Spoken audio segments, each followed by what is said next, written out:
नदी से गुजर रही है, उसमें एक सिक्का फेंक दो। कोई घर में आया या कोई घर से जा रहा है, उसके माथे पे एक तिलक लगाओ। किसी तीज त्योहार किसी भी चीज में उसके माथे पे एक तिलक लगाओ। मंदिर में जैसे ही घुस रहे हैं, सबसे पहला क्या होगा, आप घंटा बजाएंगे। घंटा बजाओ मंदिर में जाते ही। नॉर्थ की तरफ सर करके मत सो, रात को बुरे सपने आएंगे। पूजा के टाइम भगवान पे ध्यान दो, मूर्ति पे ध्यान दो, हाथ जोड़ के खड़े रहो। नवरात्रि शुरू हो रहे हैं, पूरे 9 दुर्गा व्रत रहेगा। कपूर जलाओ। पूजा के समय, आरती के समय कपूर जलाना चाहिए। जाना, वहां भूत और चुड़ैल रहते हैं। हमारी कंट्री, हमारा कल्चर, रिचुअल्स और कस्टम्स, रीति रिवाजों की एक खान है। जब से हम पैदा होते हैं से लेके हमारे मरने तक, रिचुअल्स हमारी जिंदगी का इतना इंट्रिंसिक हिस्सा है, इतना ज़रूरी हिस्सा है कि हम ये भूल ही जाते हैं, ये जानने की भी कोशिश नहीं करते कि हम ये कस्टम, ये रीति रिवाज क्यों फॉलो कर रहे हैं। आखिर क्या साइंस रही होगी इसके पीछे। आइए इसको मिल के जानते हैं। ट्रेन से निकले या गाड़ी से कैसे भी निकले, पुल से नदी में सिक्का फेंकना। जब से बचपन से मुझे याद है, जब भी किसी पुल से गुजरे या किसी नदी पर से गुजरे, उस पर हम सिक्का फेंकते थे। क्या थी, क्यों हम सिक्का फेंकते थे?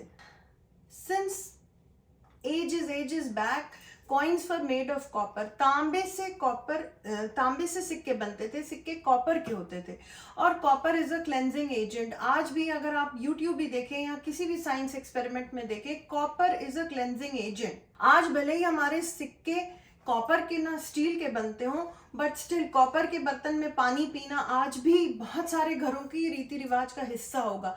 ना सिर्फ वो आपके पानी को क्लेंस करता था, बट कि वो आपकी बॉडी के एसेंशियल मिनरल कॉपर आपकी बॉडी में देता था।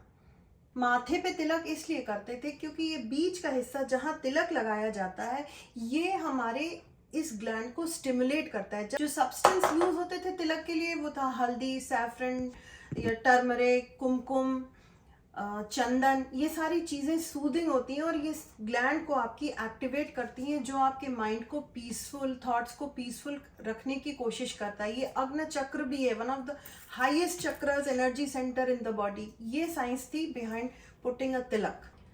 मंदिरों में घंटे क्यों होते हैं, घंटा क्यों, और घंटा हमें मंदिर में एंट्रेंस पे घुसते ही सबसे पहले हमको घंटा क्यों बजाना होता है?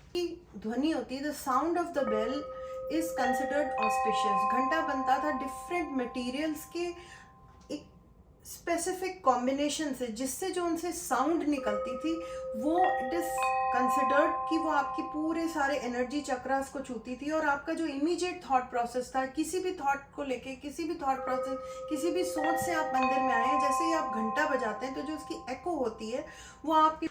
मुझे याद है बचपन से मम्मी सोते टाइम अगर कभी भी नॉर्थ की तरफ, उत्तर की तरफ अगर आपने सर फेस किया तो हमेशा बोलती थी इस तरफ मत सोना, वरना रात को बड़े बुरे सपने आएंगे।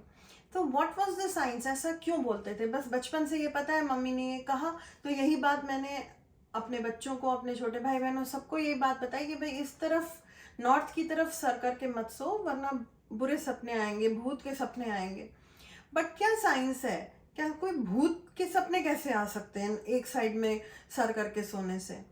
वेल, द साइंसेस की अर्थ के जो मैग्नेटिक पोल है, अर्थ का एक नॉर्थ पोल है, एक साउथ पोल है, तो दोनों मैग्नेटिक पोल हैं। जब आप नॉर्थ की तरफ सर करके सोते हैं, सो आपकी सारी जो बॉडी के फ्लूइड्स हैं, ब्लड है, that is all pull towards the brain, which और आप कम से कम 6 7 8 घंटे तो सोएंगे उस पोजिशन में। So over the period of time, कुछ समय के बाद आपकी बॉडी का में आपको, you will have different psychosomatic issues, you might have. So इसलिए हमेशा से ये बात बोली गई, उसको एक रीति रिवाज, एक कस्टम, एक जिंदगी का हिस्सा बना दिया गया कि कभी भी उत्तर की तरफ सर करके नहीं, उत्तर की तरफ आप सर करके नहीं सोएंगे तो जो अनड्यू प्रेशर बॉडी फ्लूइड्स का जो ब्रेन पे आ सकता है, उससे आप बच जाएंगे। फास्टिंग, हम फास्ट क्यों करते हैं? फास्ट एक हमारे कल्चर का बड़ा ही एक गहन हिस्सा है। कोई मंगलवार को फास्ट करता है, कोई सोमवार को करता है, कोई शनिवार को करता है, कोई ना, हर घर में कोई ना कोई फास्ट करता होगा, एकादशी का व्रत, पूर्णमासी का व्रत। आखिर ये फास्ट हमारे रीति रिवाज का हिस्सा क्यों है? इसका बहुत साइंटिफिक रीजन है। फास्ट करने से, जिस दिन आप फास्ट कर रहे हैं, आप उस दिन हैवी चीजें कार्बोहाइड्रेट्स, ऑयल्स उस तरह का नहीं खा रहे हैं, तो उससे आपकी बॉडी को एक ब्रेक मिलता है अपने रोज के चर्न से, कि रोज का जो उसका सिस्टम है उससे उसको एक थोड़ा ब्रेक मिला, जिससे आपको इतने इमेंस हेल्थ बेनिफिट्स होते हैं। जैसे आपका ब्लड शुगर रेगुलेट होगा, कोलेस्ट्रॉल रेगुलेट होगा, वेट इश्यूज में आपको फायदा मिलेगा, आपकी बॉडी इन जनरल लाइट रहेगी, क्योंकि उसकी जो एनर्जी जाती थी फूड को डाइजेस्ट करने में, उसको सर्कुलेट करने में, वो सारी एनर्जी उसकी प्रिजर्व हो रही है। आप सिर्फ वो चीज़ें खा रहे हैं जो सात्विक हैं, यानी कि जो बॉडी के लिए बड़ी कंड्यूसिव है, जो बॉडी को बहुत ज़्यादा सपोर्ट करती है ग्रोथ और काम रहने में। मूर्ति की तरफ ध्यान दो, हाथ जोड़ो और मूर्ति पे फोकस करो। हमेशा से बचपन से यही सुना, आरती हो रही है, पूजा हो रही है, मूर्ति, भगवान पे ध्यान दो, मूर्ति पे देखो। ह्यूमन माइंड, ये साइकोलॉजी और साइंस भी इस बात को कंफर्म करती है कि human mind is very fickle minded. बहुत हमारा अटेंशन स्पैन बहुत एक आम आदमी का बड़ा कम होता है। तो आप कोई भी चीज़ पे फोकस करने के लिए आपको अगर उसमें रिलीजन का और रीति रिवाजों का उस पर एक बंधन डाल दिया कि जब पूजा हो रही है या भगवान के सामने बैठे हैं तो आप भगवान पे फोकस करिए। आपको जब ये रीति रिवाज की तरफ से ये बात बोल दी गई तो आप फिर वो काम करेंगे ही करेंगे। अगर आपको साइंस की तरफ से बोली जाती तो शायद नहीं करते। और बचपन से ये जनरेशन दर जनरेशन ये बात देते आए हैं, नानी दादियाँ बड़े बूढ़े घर के, कि ये करो। तो पूजा कर रही है यानी भगवान की तरफ देखो और भगवान पे फोकस करो। और आइडल वर्शिप हमेशा से, ये हमारे ऋषि मुनियों ने ये तरीका निकाला कि इस आइडल वर्शिप करने से फोकस करना बहुत आसान हो जाएगा। और दूसरा उसका बेनिफिट ये होगा कि आप जिस भी भगवान की पूजा कर रहे हैं, जिसको भी हायर सेल्फ, हायर एक एंटिटी को आप देख रहे हैं, तो उसकी जो क्वालिटीज, उसकी बुद्धि, उसका डिवाइन रूप आप अपने में अवतरित करना चाहते हैं, यानी उसको इम्बाइब करना चाहते हैं। सो it has multiple benefits, idol worship के, and it's been on since centuries, since prehistoric time.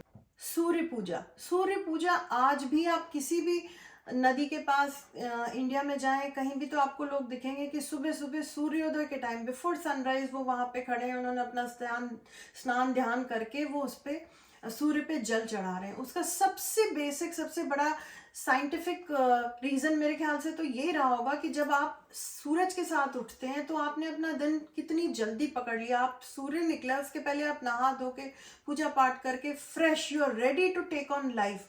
So it had such a simple, और आपने नहा भी लिया, आप you have a head start to your day. कुछ भी आप काम कर रहे हो, किसी भी फील्ड में, स्टूडेंट हो, बुजुर्ग हो, कोई व्यापारी हो, कुछ भी आप काम कर रहे हो, बट चूंकि ये रीति रिवाजों का ये एक इसमें जामा पहना दिया गया, तो यू आर देयर। सुबह हुई, आपका द हेड स्टार्ट आपको मिल गया।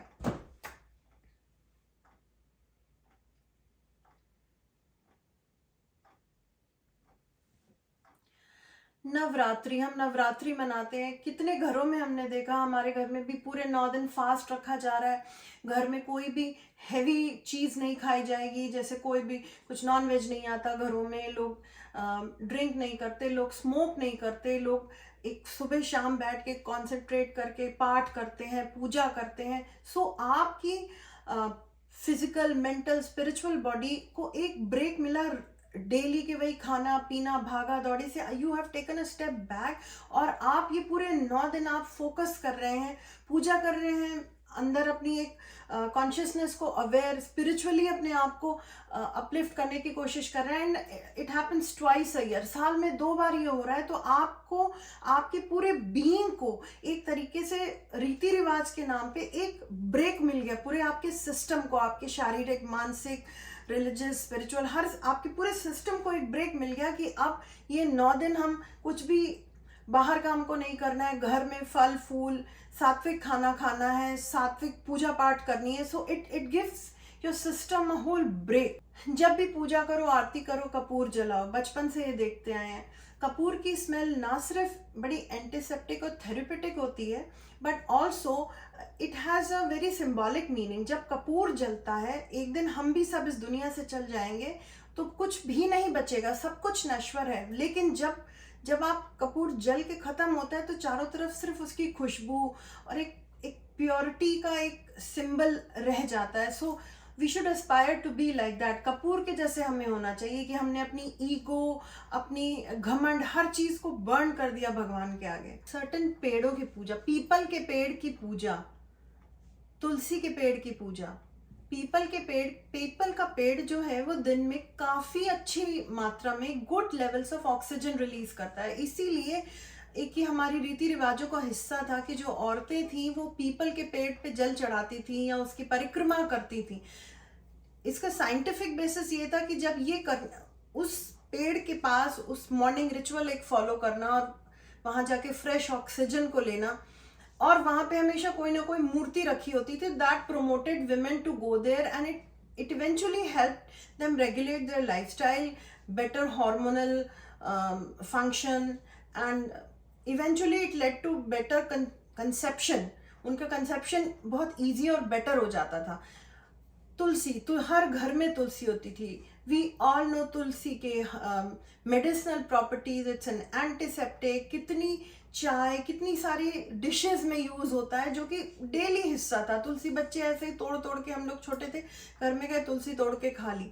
सो हर घर में आपको तुलसी मिलेगी। तो ये जो प्लांट्स भी, जो पेड़ हमें हमारे चारों तरफ जो हमारे रीति रिवाजों का हिस्सा है, उनका भी साइंटिफिक बेसिस है।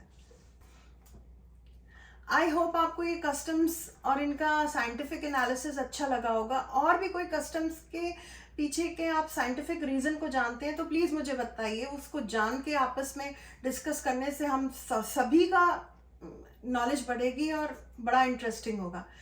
तो चलिए आपसे मिलते हैं नेक्स्ट वीडियो में।